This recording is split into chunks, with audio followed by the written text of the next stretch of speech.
Lo pasti tahu kan sepatu legendaris yang dipakai pemain sekelas David Beckham, Zinedine Zidane, Michael Ballack, Kakak, terus yang terakhir yang jadi bintang Real Madrid sekarang yaitu Jude Bellingham yang baru aja juara Liga Champions pakai sepatu ini. Sepatu ini adalah Adidas Predator. Untuk series kali ini sedikit spesial karena Adidas ngeluarin series untuk merayakan ulang tahunnya yang ke-30. Jadi mereka ngeluarin edisi spesial yaitu Adidas Predator Elite 30. Ya, cerita dulu kayak biasa. Sebenarnya gue nyari tuh yang ada lidahnya ya, cuma stoknya langka. Terus harga resellernya tuh gila banget, digoreng sampai tembus 6 juta gitu terakhir gue cek. Padahal kalau dilihat di retail tuh harganya sekitar 4,2 jutaan kalau nggak salah. Jadinya gue mutusin buat beli series yang nggak ada lidahnya. Karena harganya normal, dari desain semuanya sama, cuma di bagian lidahnya aja yang beda. Nah, sebelum kita ngebahas videonya, kita bakal unboxing dulu kira-kira dapat apa aja di paket pembelian.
Nah, ngomongin desain, Adidas Predator ini emang beda banget dari series sebelumnya.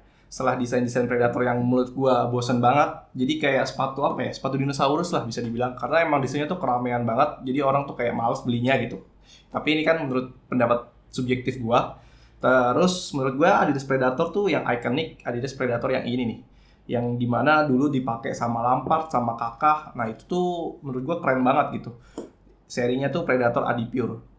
Dan itu tuh menurut gue ikonik banget. Nah setelah masa-masa kejayaannya dulu, terus kayak abis itu tuh Adidas Predator tuh desainnya standar banget gitu. Nah setelah masa suram menurut gue atau masa kegelapan, nah kali ini Adidas Predator bangkit dari kubur nih. Yang kerennya tuh dapat banget dengan warna yang kuning menuju hijau stabilo ini. Kalau dari siluetnya mirip banget sama Adidas Speedflow, cuman dimensi tinggi aja yang lebih rendah. Dan juga Adidas ngeklaim kalau sepatu ini tuh sepatu Predator yang terenteng yang pernah mereka buat. Dan yang bikin sepatu ini spesial itu kelihatan banget banyak detail-detail baru yang dikasih Adidas. Lalu dengan tagline Goals for Everyone, sepatu ini tuh didesain untuk mencetak gol. Meskipun Adidas Predator ini biasanya dibuat untuk gelandang, terutama gelandang serang ya, Adidas juga bilang sepatu ini tuh untuk supreme confidence, khususnya untuk control the game dan mencetak gol. Lihat aja tuh kayak Jude Bellingham, pemain yang bisa mengubah pressure menjadi fokus. Dia tuh pemain yang nyari space dan penempatannya juga oke. Makanya lihat aja kayak musim ini tuh dia nyetak gol banyak banget gitu kan. Dan itulah makanya disebut dengan Adidas Predator. Ngomongin desain lagi, terus juga di bagian kaki, bagian dalam tuh ada elemen karet. Adidas sih bilangnya teknologinya stride skin. Pada sepatunya didesain untuk meningkatkan buat kontrol kayak ngebelokin bola, ngebantu power. Tentunya yang bikin sepatu ini tuh oke banget.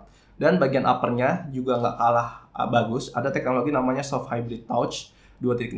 Dia kombinasi antara suede sintetis dan foil yang menawarkan sentuhan empuk untuk memberikan kenyamanan dan keleluasaan. Dan baik lagi untuk stride skinnya itu bikin kita tuh gampang kontrol bola gitu, atau nahan bola, misalnya bola dioper kalian kencang, nah itu bisa nahan. Dan karena lebih ngegrip gitu, dari elemennya tuh kayak elemen karet gitu nih, kalian kalau bisa ngelihat, sama ngebantu kalian tuh waktu nge-shoot itu jadi lebih presisi. Nah di bagian bawahnya Adidas pakai control frame 2.0. Ini didesain untuk fleksibilitas yang bakal ngebantu agility, speed, dan stability. Ya, setelah panjang lebar ngomongin desain, waktunya kita nge-review waktu gue pakai sepatu ini. Feel-nya tuh kayak apa ya? Sepatunya tuh emang enteng, cuman nggak seenteng sepatu Speedflow gue yang merah ini. Rasanya tuh sedikit beda, cuma tetap enak sih dibawa dribble, buat kontrol bola, buat nge-shoot juga. Cuman ini cocok banget emang buat pemain yang dribblenya tuh nggak terlalu banyak, kayak 2 sampai 3 langkah atau 4 langkah habis itu ngopar atau nge-shoot. Nah ini sih cocok banget gitu ya. Nah kalau emang kalian tipe pemain yang lari, kayak larinya tuh panjang gitu atau winger. Nah menurut gue sih mending ngambil yang Speed Portal atau Adidas F50 aja sekalian, karena menurut gue sih itu lebih enteng dan lebih enak kalau kalian lari gitu. Nah sepatu ini yang gue bilang tadi lebih enak buat pemain yang kayak dribblenya nggak terlalu banyak, kayak cuman 2 sampai 4 langkah habis itu ngoper, habis itu nge-shoot. Nah ini cocok banget sih, makanya kan ya mirip-mirip pemain kayak Jude Bellingham lah, kayak gitu. Cuman tergantung ya, balik lagi sama selera kalian, sama posisi kalian. Sebenarnya nggak ngaruh banget, cuman lebih enak aja gitu. Ya, jadi gimana, tertarik beli? Gue beli sepatu ini tuh di Fisik Football, dapat harga di 3,8 juta. Jadi lumayan overpriced sih sebenarnya. Cuman kalau kalian sabar, kalian nyari di marketplace, biasanya sih nanti kalau ada seri baru, biasanya harganya turun sekitar 500 ribuan, kayak dapat di 3,2 gitu mungkin kalau kalian sabar. Cari-cari aja paling. Terus oh iya, dari paket pembeliannya kalian dapat tas sama dapat kardus biasa lah, tipikal Adidas. Kalau kalian beli sepatu flagshipnya pasti dapat tasnya gitu. Menurut gue sih lumayan buat naruh sepatu atau naruh deker, naruh kaos kaki gitu kan. Ya segitu aja video kali ini. Setelah sekian lama gue nge-review sepatu, akhirnya bisa nge-review sepatu lagi, dan kebetulan dapat Adidas Predator. Semoga videonya bisa kasih kalian insight dan informasi yang berguna. Jadi sampai jumpa di video selanjutnya. Dadah, ciao.